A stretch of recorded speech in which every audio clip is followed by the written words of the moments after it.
Bulletin के प्रस्तुत करता है टारगेट आईएएस कोचिंग। आपकी सफलता ही हमारा लक्ष्य।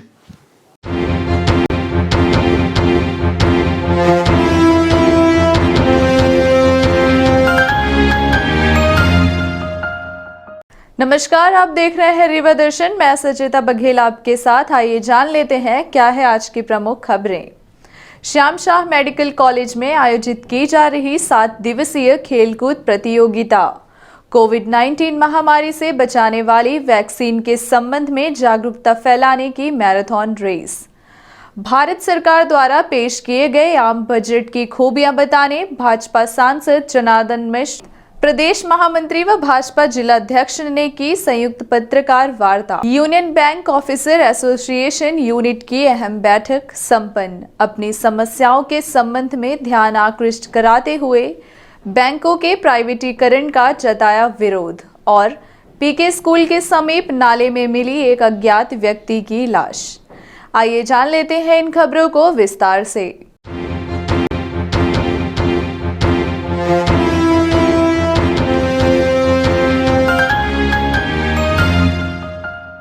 श्याम शाह मेडिकल कॉलेज द्वारा कोविड-19 वैक्सीन की जागरूकता को लेकर आयोजित कराई गई marathon race. Medical college Rewa द्वारा मैराथन रेस के साथ ही वार्षिक खेलकूद का भी शुभारंभ किया गया। इस अवसर पर बतौर मुख्य अतिथि medical college dean doctor Manoj Indulkar मौजूद रहे। वहीं इस कार्यक्रम की अध्यक्षता संजय गांधी अस्पताल के अधीक्षक शशिधर गर्ग ने किया। इनके साथ ही इस दौरान sports chairman doctor Sudhakar Dwivedi, को chairman doctor Avtar Singh Yadav, doctor Arjun Singh Parmar सहित क्रीड़ा अधिकारी Vinod Tiwari, doctor Vishnu Patel, doctor Hariom Gupta, doctor Khanwilkar, doctor Chanda Rajak, doctor यत्नेश Tripathi समेत बड़ी संख्या में अन्य चिकित्सक उपस्थित रहे।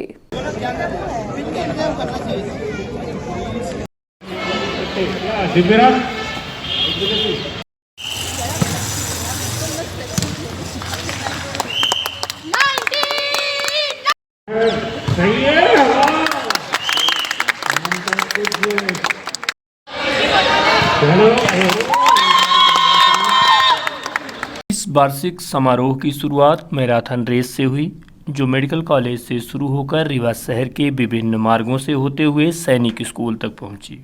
वहां से पुणे मेडिकल कॉलेज पूरी टीम वापस लौटी। यह आयोजन मेडिकल कॉलेज के 2017 बैच द्वारा कराया जा रहा है। इस 7 दिवसीय खेलकूद प्रतियोगिता में बड़ी संख्या में प्रतिभागियों ने भाग लिया, जिनके द्वारा प्रत्येक दिन अलग अलग तरह के खेलकूद एवं अन्य प्रतियोगिताएं आयोजित की जा रही हैं, जिसमें प्रमुख रूप से क्रिकेट, वॉलीबॉल, फुटबॉल, बास्केटबॉल एवं अन्य आउटडोर गेम खेले जा रहे हैं। हाँ, आज से मैराथन चालू हुआ है। आज सुबह मैराथन हुआ, लगभग 300 पार्टिसिपेंट्स ने पार्टिसिपेट किया। स्टूडेंट्स और फैकल्टी ने बढ़ चढ़ के भाग लिया। अब आगे के और गेम्स से आज 11 बजे से चालू हो जाएंगे। पहले इवेंट क्रिकेट है, शाम को वॉलीबॉल है, इसी तरीके से बास्केटबॉल, फुटबॉल, टीटी सभी आउटडोर गेम्स खेले जाएंगे। इंडोर गेम्स चेस और कैरम ये भी नहीं कर रहे हैं कोविड की वजह से, क्योंकि सोशल डिस्टेंसिंग वगैरह पालन नहीं होगा। कल्चरल प्रोग्राम में क्राउडिंग की वजह से अभी नहीं ऑर्गेनाइज हो रहे इस बार। आगे जैसे कोविड की गाइडलाइंस रहेंगी किए जाएंगे। भारत सरकार द्वारा पेश किए गए आम बजट को देश के लिए बेहतर बताते हुए रीवा सांसद जनार्दन मिश्र ने पत्रकार वार्ता आयोजित कर कहा कि यह बजट नए नए रोजगार के अवसर पैदा करने की दिशा में कारगर माना जा रहा है। केंद्र की मोदी सरकार द्वारा हाल ही में आम बजट पेश किया गया। पेश किए गए बजट की खूबियां गिनाने भारतीय जनता पार्टी के नेता लगातार पत्रकार वार्ता आयोजित कर रहे हैं। इसी कड़ी में रविवार को भाजपा कार्यालय अटल कुंज में रीवा सांसद जनार्दन मिश्र ने पत्रकारों से चर्चा करते हुए कहा कि देश में जो बजट पेश किया गया है वह आम जनता के साथ साथ व्यापारियों, उद्योगपतियों एवं किसानों के लिए संजीवनी साबित होगा। सांसद श्री मिश्र ने यह भी कहा कि कोरोना जैसी घातक महामारी की चुनौतियों के बाद भी प्रधानमंत्री नरेंद्र मोदी के नेतृत्व में देश के वित्त मंत्री द्वारा चुनौतियों को अवसर में बदलने वाला बजट पेश किया है। आयोजित पत्रकार वार्ता के दौरान सांसद जनार्दन मिश्र के अलावा भाजपा प्रदेश महामंत्री सारतेंद्र तिवारी, भाजपा जिलाध्यक्ष अजय सिंह पटेल मौजूद रहे और पेश किए गए बजट पर सभी ने बारी बारी से अपनी प्रतिक्रिया व्यक्त की। आइए हम आपको सुनाते हैं कि पत्रकार वार्ता के माध्यम से भाजपा नेताओं ने क्या कहा। पत्रकार साथियों, सबसे पहले 12:30 बजे से हम सबको एक साथ बैठना था। मैं देरी से पहुंच पाया, इसके लिए क्षमा याचना है। मित्रों, कोरोना की इस विषम परिस्थिति में जबकि सारी दुनिया की अर्थव्यवस्था बहुत ही गिरावट की ओर है और भारत की अर्थव्यवस्था भी -24 तक गई। आप इस सबके कोई एक नई बात नहीं है, लेकिन और इसमें हमें आप सबको, पूरे देश को ये आशंका थी कि देश में आर्थिक स्थिति को उठाने के लिए कोरोना सेस लगेगा, टैक्स बहुत भारी मात्रा में लगेंगे। लेकिन प्रधानमंत्री जी के दृढ़ संकल्प और उनके मार्गदर्शन पर वित्त मंत्री जी ने जो बजट पेश किया, उसमें किसी भी प्रकार के नए टैक्स नहीं लगे। ये सारी दुनिया इसको, इस बजट को आश्चर्य के दृष्टि से देख रही कि इतनी भारी आर्थिक तंगी के बावजूद भी भारत सरकार ने एक पैसे का भी कोरोना सेस नहीं लगाया। हमने बजट के माध्यम से अर्थव्यवस्था को उबारने के लिए और रोजगारों के सृजन के लिए आधारभूत संरचनाओं के निर्माण पर जोर दिया है। और इस बजट में चाहे वो सड़क का मामला हो, रेल का हो, हवाई अड्डों का हो, बीमा क्षेत्र का हो या हवाई जहाज के क्षेत्र का हो, रक्षा उत्पादन का मामला हो, कपड़े उद्योग को बढ़ावा देने की स्थिति हो या पुराने वाहनों को सड़क से हटा के उनके रिसाइकलिंग का मामला हो, स्क्रैचिंग का मामला, इन सबको दृष्टिगत रख करके और यहाँ से हमने रोजगार सृजन का करने का निश्चय किया इस बजट के माध्यम से। और इससे तत्कालिक रोजगार पैदा होगा। सड़क बनना शुरू होगी तो उसमें मजदूर से लेकर के और उद्योग तक को बल मिलेगा। पुराने वाहनों को हटा करके और उनसे जो स्टील है, एल्युमिनियम है, तांबा है, उसको निकाल करके और फिर से रिसाइकिल करके और उन्हें एक मूल्यवान धातु के रूप में फिर से परिवर्तित कर उनके माध्यम से फिर से वाहनों का निर्माण करने की जो नीति अपनाई है, उससे ऑटोमोबाइल सेक्टर में ही 50,000 रोजगार पैदा होंगे और करीब 15,000 करोड़ रुपए आएंगे।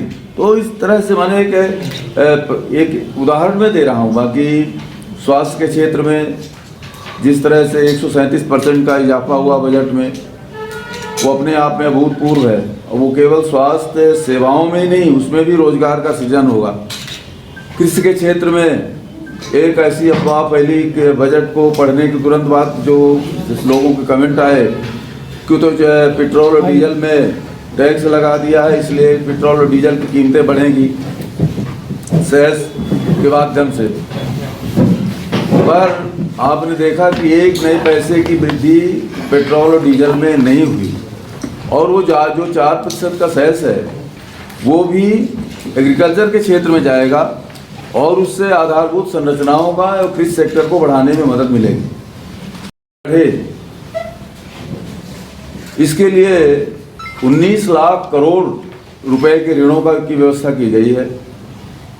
तो इस तरह से जब संपूर्ण रूप से अगर हम बजट के मामले में देखें, कृषि के क्षेत्र में अकेले एमएसपी का सवाल है, तो आपके साथ हमने वो इंक्लोजर लगाया है।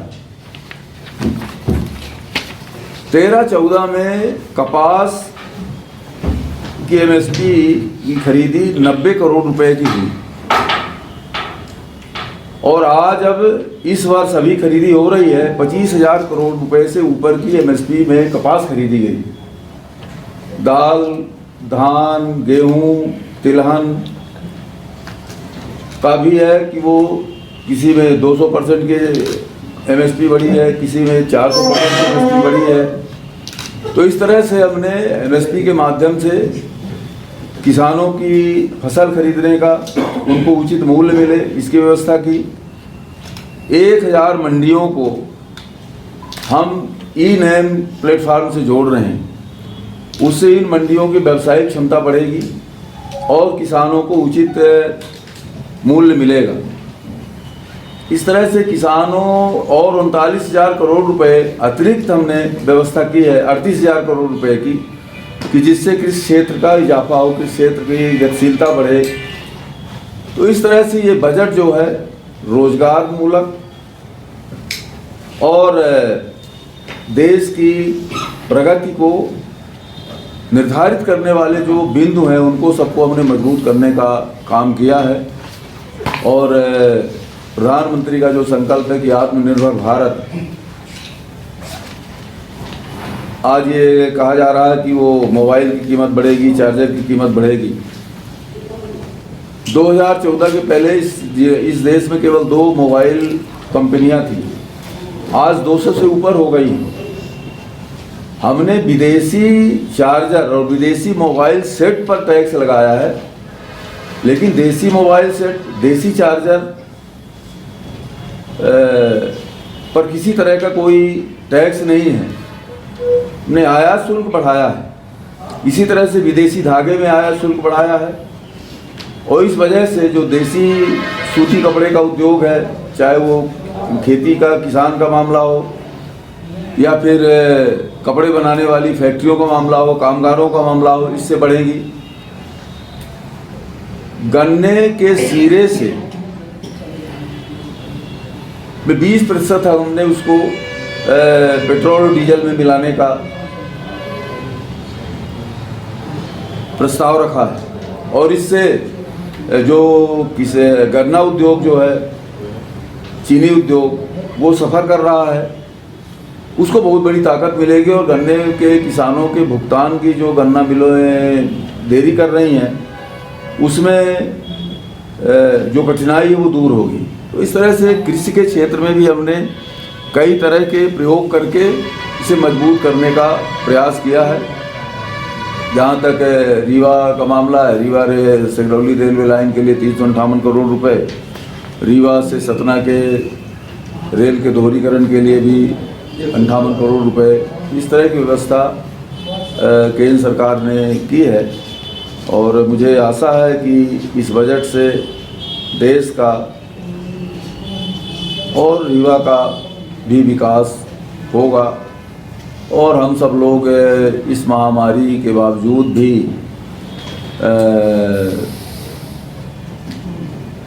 निश्चित रूप से जो वर्ल्ड बैंक का और अंतर्राष्ट्रीय मुद्रा कोष का, तमाम अर्थशास्त्रियों का जो आकलन है कि भारत की अर्थव्यवस्था केवल दुनिया में अकेली अर्थव्यवस्था ऐसी होगी, भारत की अर्थव्यवस्था जो 2 अंकों की अर्थव्यवस्था होगी। और इस तरह से हम जो एक निराशाजनक स्थिति में थे, तो इस आपदा को अवसर में बदलने का ये बजट सर्वश्रेष्ठ उदाहरण है। यही मुझे आपसे कहना, अब आप लोगों को अगर जो कुछ भी है वो आप हैं। अपन को अपने पास जितना प्रोडक्शन है उसको अपन स्टेज में कर रहे हैं। पहले स्वास्थ्य कर्मी जो बिल्कुल फ्रंट लाइन में है, पुलिसकर्मी, सरकारी कर्मचारी, फिर अब अन्य अगले फेज में, सबको फेज्ड मैनर में हो रहा है। एकदम से भड़बड़ाहट में, क्योंकि उसमें उसकी प्रक्रिया है, 45 दिन का कोर्स है, 3 बार का टीका लग रहा है, सबके रिकॉर्ड रखने हैं, तो एक व्यवस्थित तरीके से हम उसको करेंगे और स्वस्थ भारत रहेगा। इसका विश्वास मुझे मोदी जी के नेतृत्व में। अभी प्रदेशों में ही अभी खुलना शुरू हुआ है। पिछली सरकारों ने तो केवल एक दिल्ली में खोल के रखी थी। हमारी सरकार आने के बाद हमने उसको एम्स जैसी संस्थान को पूरे देश में फैलाने का मन बनाया और आगे आने वाले समय में एम्स के विकल्प में भी सुपर स्पेशलिटी हमारे पास है, आया लेकिन हमको नागपुर और भोपाल जाना नहीं यार। देखिए अपने यहाँ भी सुपर स्पेशलिटी है और धीरे धीरे बड़े संस्थान भी जो हैं वो व्यापक स्तर पर लोगों की पहुँच में आए हैं। इसका प्रयास है सिर्फ और सिर्फ इसलिए है कि यहाँ के मरीज वहाँ चले जाएं इलाज कराने के लिए। सुपर स्पेशलिटी बनने से नागपुर जाने वाले रोगियों की कुछ संख्या घटी हार्ट के मरीजों की कमी आई है और इसको अभी और ये मजबूत करके और करेंगे। हमारा इंफ्रास्ट्रक्चर छोटी जगहों का जितना अच्छा होता जाएगा उसमें अभी ये छोटी बात नहीं है कि रीवा जैसे शहर में सुपर स्पेशलिटी होना। और हम आपको अभी जब कमलनाथ जी की सरकार थी तो मुझे बड़ा दुख है कि यहाँ का बहुत सारा पैसा छिंदवाड़ा लेके चले गए थे। अब हम फिर से उसको गति देंगे। यहाँ पर जो है यहाँ का पूरा पैसा सुपर स्पेशलिटी का बहुत सारा वो छिंदवाड़ा लेके चले गए। नहीं सौभाग्य है कि ऐसी स्थिति है। हो गया, लेकिन देखिए इसका अरे मैं आपको बताऊं कि 120 करोड़ रुपए तो दे दिया, 14 करोड़ पेंडिंग था। वो जब भागे जा रहे थे तो हमने उसका उद्घाटन करेंगे। आप भाई ये रिकॉर्ड में एक बहुत हुआ न किया है वाला जनता के हित में, किसानों के हित में काम करने वाला और आगे आने वाले मजबूत भारत के निर्माण वाला बजट कहूँगा, जिसमें एक विकट कोरोना काल में सरकार ने फंड को रीअप्रोप्रिएशन करके ज़बरदस्त काम किया है। मृत्यु दर हमारे यहाँ सबसे कम है, सक्रिय पेशेंटों की संख्या हमारे यहाँ सबसे कम है। आप सोचिए जिस देश में पुराने कार्यकाल में लोगों ने वेंटिलेटर और ऑक्सीजन तक की व्यवस्था नहीं की थी, वहाँ ज़्यादातर जगह हम पेशेंट्स को बचाने में सफल हुए हैं। आज कोरोना में यदि बहुत विलम्ब नहीं हो गया, शुरू में ही यदि कोरोना पकड़ में आ गया तो हम ज़्यादातर मामलों में लोगों का जीवन बचाने में सफल हुए हैं, लोगों को खाद्यान्न देने में सफल हुए हैं। एक बहुत महत्वपूर्ण और महत्वाकांक्षी योजना खासकर प्रवासी मजदूरों के लिए इस बजट में आई है। एक कार्ड राशन के लिए, एक देश एक कार्ड की योजना। हमारे यहाँ के मजदूर बम्बई में रह रहे हैं, सूरत में रह रहे हैं, उनको गल्ले की ज़रूरत होती है। उसके लिए एक देश और एक राशन कार्ड की जो व्यवस्था आई है, यह बहुत ही अनोखा प्रयास केंद्र की सरकार ने किया है।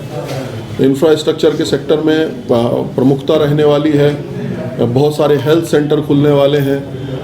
कोविड के लिए रिसर्च और अन्य चीज़ों पर भी ध्यान इस बजट में दिया गया है, 50,000 करोड़। और जहाँ तक किसानों की बात है तो मैं देख रहा था 1,70,000 करोड़ रुपए, 1,70,000 करोड़ के आसपास किसानों को पैसा देने की बात है। जैसे गेहूं में 75,000 करोड़ रुपए अगले वर्ष में दिए जाएंगे। MSP जिसकी अभी बात कर रहे थे वो 1.5 गुना इस बार बढ़ाई गई है। हर सेक्टर में जनोन्मुखी, गरीबोन्मुखी और गरीबों को मजबूत करने की दिशा में ले जाने वाला ये बजट है। देश के मानव संसाधन को ताकतवर बनाने का प्रयास इस बजट में है, जिसमें मजदूर, किसान, महिला सबसे अधिक लाभान्वित होने वाले हैं। और हमारी स्वास्थ्य सुविधा उच्च दर्जे की भविष्य में रही आए और ऐसी स्थिति न रहे जैसे इस बार अचानक हमारे सामने आई थी, उसकी पहले से तैयारी इस बजट के माध्यम से हो रही है। मूल इतनी ही बातें थी, बाकी तो ज़्यादातर सांसद जी ने कह दी होंगी। से ही अपने यहाँ हिंदुस्तान में एक समस्या है, कुछ भी अच्छा काम होता है तो कुछ लोग भ्रम भी फैला देते हैं। तो भ्रम फैला, लेकिन मैं आपको बता दूं, मैं बता दूं, नहीं, भ्रम हमारे बीच में से फैलता है कि टीका लगवा लोगे तो कोरोना हो जाएगा। मैं एक केस भी नहीं निकल के आया हिंदुस्तान में जिसमें टीका लगाने से कोई दिक्कत हुई हो। हम बल्कि सफल हुए हैं। 22 देशों को हम अपने यहाँ टीका देने में सफल हुए। ये हमारे आत्मनिर्भरता का जो आत्मनिर्भर भारत का और 100 देशों अतिरिक्त देशों ने हमसे डिमांड की है। 2 हमारे नए टीके बन रहे हैं। इतना सुरक्षित टीका वर्ल्ड में हमने बनाया। लेकिन कई बार लोगों को एक दूसरे को देखने के बाद लगता है कि जब दूसरे के साथ ठीक हो गया तो हमारे साथ भी ठीक होगा। आप चिंता मत करिए, सभी स्वास्थ्यकर्मी और हिंदुस्तान का हर नागरिक सुरक्षित रहेगा, स्वस्थ रहेगा। Union bank officer association unit की अहम बैठक। आयोजित बैठक के दौरान ऑफिसर एसोसिएशन के पदाधिकारियों ने बैंक अधिकारियों की समस्याओं एवं अन्य आवश्यकताओं को लेकर चर्चा की। इस अवसर पर बैंक के कई अधिकारी कर्मचारी मौजूद रहे। बैठक में लिए गए अहम निर्णयों को लेकर यूनियन बैंक ऑफिसर एसोसिएशन के पदाधिकारियों का कहना है कि अधिकारियों की समस्याओं का निदान किए जाने की मांग रखी गई है। साथ ही बैंकों के प्राइवेटीकरण को लेकर नाराजगी भी व्यक्त की गई है और कहा गया कि यह सरकार का गलत कदम है, क्योंकि बैंक लगातार शासन की महत्वाकांक्षी योजनाओं को आम जनता तक पहुंचाने की दिशा में महत्वपूर्ण भूमिका निभाते हैं। ऐसे में सरकार द्वारा बैंकों के प्राइवेटीकरण की दिशा में उठाए जा रहे कदम अत्यंत निंदनीय हैं। इसका बैंक ऑफिसर एसोसिएशन द्वारा विरोध भी किया जाएगा। आज union bank officer association MP unit की 7 तारीख को आज ऑफिसर मीट जो है रखी गई है रीवा में। चूँकि कोरोना काल के बाद ये पहली मीटिंग है। मार्च से पूरा ये लॉकडाउन था और आज इसको जो है रखा गया है। ये हम लोग ऑफिसर एसोसिएशन है जो पूरे एमपी में हमारे 1500 मेंबर हैं और ये ऑफिसर बेनिफिट्स के लिए हम लोग ये इसमें कार्य करते हैं। और ये एक सरकारी बैंक है यूनियन बैंक और जो नेशनलाइज बैंक है। और आज इस मीटिंग का पर्पस यही है कि यहाँ पे हम लोगों ने क्षेत्र जो रीवा क्षेत्र है इसकी समस्या को जो है सुना गया है और यहाँ के क्षेत्र प्रमुख श्री रंजन जी से हम लोगों ने समस्याओं को जो है ये शेयर किया है और जो भी अधिकारियों की समस्या है इसको निपटाने के लिए और जो भी यहाँ क्षेत्र के द्वारा यदि ये संभव नहीं हो पाएगा तो जो हमारे जीएम श्री अभिजीत बसाक जी है उनको जो है हम इस समस्याओं से अवगत कराएंगे और इस क्षेत्र की समस्याओं का जो है पूर्णतः निदान किया जाएगा। और मैं एक चीज़ और जोड़ना चाहता हूँ कि आज सरकार के द्वारा बैंकों को प्राइवेट करने के लिए बोला गया है इस बजट में। तो मेरा यह मानना है कि यह एक गलत डिसीज़न है, क्योंकि इसमें बैंक एक बहुत बड़ी भूमिका निभा रहे हैं जो सरकारी योजनाओं को गरीबों के किसानों के खाते खोलने, गरीबों के खाते खोलने के लिए और दूसरी जो है जितनी भी योजनाएं हैं, मुख्यमंत्री योजना, प्रधानमंत्री जी की योजनाएं सभी जो है ये सरकारी बैंकों के थ्रू ही जो इम्प्लीमेंट होती है। तो जिस तरीके से आज निर्मला सीतारमन ने इसको 2 बैंकों को प्राइवेट करने का किया है, अभी उसका नाम डिक्लेयर नहीं करा है, तो हम हमारे यूनियन बैंक ऑफिसर एसोसिएशन की तरफ से घोर निंदा करते हैं। और आगे हमारा यूएबीयू का एक घटक की 4 तारीख को मीटिंग थी और 9 तारीख को आगे और मीटिंग है और आगे इस संघर्ष को हम लोग जारी रखेंगे और बैंकों को प्राइवेट होने से रोकेंगे। पीके स्कूल के समीप नाले में मिली एक अज्ञात व्यक्ति की लाश, शहर में मचा हड़कंप। रीवा शहर के अमहिया थाना क्षेत्र अंतर्गत गत की यह घटना बताई जा रही है, जिसमें पीके स्कूल के समीप नाले में एक अज्ञात व्यक्ति की लाश देखी गई। घटना की सूचना स्थानीय व्यक्तियों द्वारा तत्काल पुलिस को दी गई, जिसके बाद मौके पर पहुंची पुलिस ने मामले की जांच पड़ताल शुरू कर दी गई है। घटना की सूचना स्थानीय दुकानदार द्वारा पुलिस को दी गई। सूचना मिलने के बाद मौके पर नगर पुलिस अधीक्षक सच्चिदानंद प्रसाद मौके पर पहुंचे और घटना का पंचनामा कर लाश का पीएम कराने संजय गांधी अस्पताल भेजा गया। वहीं स्थानीय लोगों ने नगर निगम पर कई आरोप भी लगाए हैं। इस संबंध में अभैया थाना प्रभारी शिवा अग्रवाल का कहना है कि जिस व्यक्ति की लाश पाई गई है वह मानसिक रूप से विक्षिप्त था और बीमार चल रहा था, उसी की मौत हुई है। मौके पर पहुंची पुलिस व एफएसएल की टीम जांच कर रही है। रात में अपना शोरूम बंद किए, शोरूम बंद करके अपने घर गए हैं और सुबह भी जैसे भी 7-8 बजे है, 8 बजे हमारे मित्र ने हमको फ़ोन लगाया, बताया कि यहाँ डेड बॉडी पड़ी हुई है। ये नाला लगभग 10 साल से नाला खुला हुआ है और यहाँ आए दिन एक नई बॉडी या गाय वगैरह यहाँ घुसती रहती है। शासन प्रशासन पूरी ढीली हुई है और यहाँ कोई देखने वाला नहीं है। यहाँ हर 6 महीने में एक बॉडी गिरती है। सुबह लगभग 4 बजे से बॉडी गिरी हुई है। ये 4 बजे से हमने शासन प्रशासन सबको बता डाला है। अभी कोई कार्रवाई नहीं हो रही, धीरे धीरे सब कार्रवाई हो रही है। कब तक पड़ी रहेगी पता नहीं। नाला खुला हुआ है, आए दिन यहाँ डेली गिरते हैं। नाला खुला हुआ था, वो रात के अंधेले में गिर गया। शासन हमेशा कहती है पटिया लगवाएंगे, ये पूरा नाला खुला हुआ है लाइन से। शासन कहती है पूरे रीवा में नाला पैक है, पर नाला कहीं पैक नहीं है। एक बार आके पैदल आके उतर के देखें, समझ में सब आ जाएगा कहाँ खुला है कहाँ बंद है। सुबह सूचना मिली है कि एक अज्ञात व्यक्ति जो है नाली में मृत अवस्था में पड़ा हुआ है। आसपास वालों से पूछताछ की गई है, बताए हैं कि ये व्यक्ति जो है विक्षिप्त रूप से घूमता रहता था और किसी बीमारी के कारणवश संभवतः उसकी मृत्यु हुई है। टीम पहुंची है, FSL की टीम भी पहुंची है, जांच कर रही है, मर्ग विवेचना में लिया जा रहा है। आगे जैसा भी जानकारी और तथ्य सामने आएंगे आप लोगों को अवगत कराया जाएगा। प्रथम दृष्टया दुर्घटना लग रही है या बीमारी से मृत्यु लग रही है, क्योंकि वो व्यक्ति विक्षिप्त था और कोई भी ऐसा साक्ष्य नहीं मिल रहा है कि किसी भी घटना की पुष्टि की जा सके। रीवा शहर में लगातार अपराधियों के हौसले बुलंद होते जा रहे हैं। इस बात से जहां आम लोगों का जीना दुश्वार हो रहा है, वहीं पुलिस द्वारा इस दिशा में कुछ खास कार्यवाही नहीं होने से अपराधियों के भी हौसले बुलंद होते जा रहे हैं। आप देख सकते हैं इस वायरल वीडियो को, जिसमें रीवा शहर के शिल्पी प्लाजा स्थित यानी कि SP ऑफिस के ठीक सामने दर्जनों की संख्या में आए असामाजिक तत्व भरे बाजार मारपीट करते देखे जा रहे हैं, जिसका वीडियो वायरल हो चुका है। इस वायरल वीडियो में साफ देखा जा रहा है कि बड़ी संख्या में आए असामाजिक तत्वों द्वारा एक लड़के के साथ जमकर मारपीट की जा रही है। वहीं यहाँ मौजूद लोग मूक दर्शक बनकर इस घटना को देख रहे हैं। इसकी सबसे बड़ी वजह पुलिस की लचर व्यवस्था मानी जा रही है। हालांकि इस घटना के बाद पीड़ित युवक द्वारा संबंधित थाने में रिपोर्ट भी दर्ज कराई गई, परंतु पुलिस अभी तक इस मामले में कुछ नहीं कर पाई, जबकि घटना को बीच बाजार अंजाम देने वाले आरोपी नामजद हैं।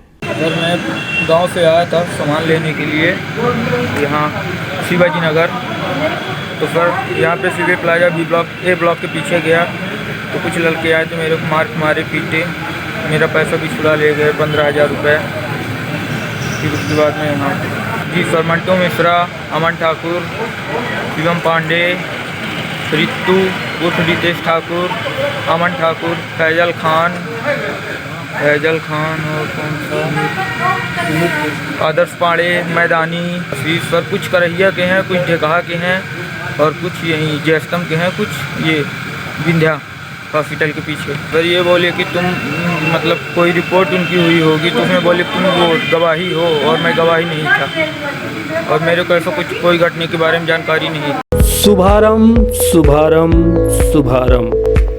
सेल सेल सेल आपके नगर में बड़े शहरों की तर्ज पर बॉम्बे मेगा सेल बाजार, खरीदारी का महाकुंभ, जहां हथकरघा एवं हस्तशिल्प वस्तुओं की बड़ी तादाद में वैरायटी उपलब्ध है। बॉम्बे मेगा सेल बाजार में आपको मिलेगा सहारनपुर का शानदार फर्नीचर, लखनऊ का चिकन, मेरठ की खादी, गुजराती चनिया चोली, बच्चों के आकर्षक खिलौने, जीन्स टी शर्ट, लाख की चूड़ियों के अलावा आयुर्वेदिक औषधियाँ, खुर्जा की क्रॉकरी, गुजराती कुर्ती, लेडीज कुर्ता एवं कुर्ती, स्वाद में लाजवाब अचार व मुरब्बे की बेहतरीन वैरायटी,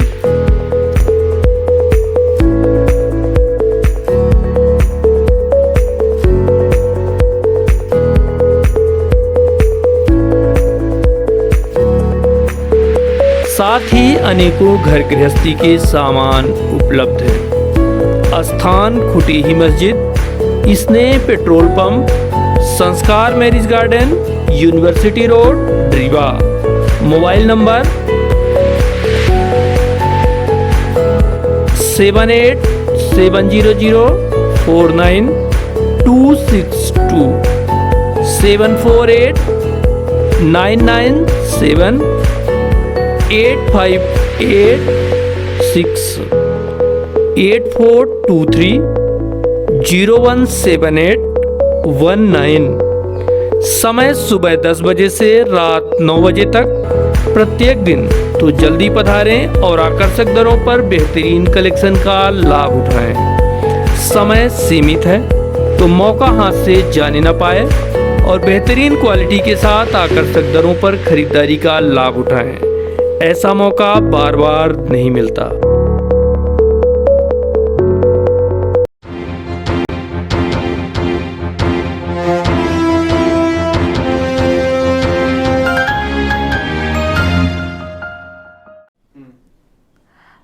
अब चलने से पहले आइए जान लेते हैं आज के प्रमुख खबरें एक बार फिर।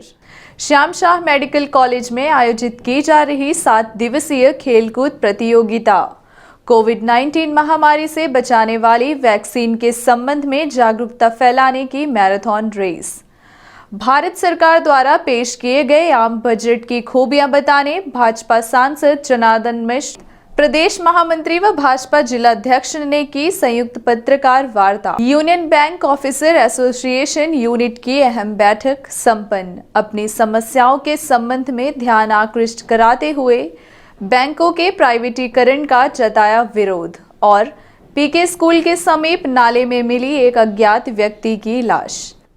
तो ये थी आज की प्रमुख खबरें। आगे की खबरों के लिए बने रहे रीवा दर्शन के साथ। दीजिए हमें इजाजत। नमस्कार।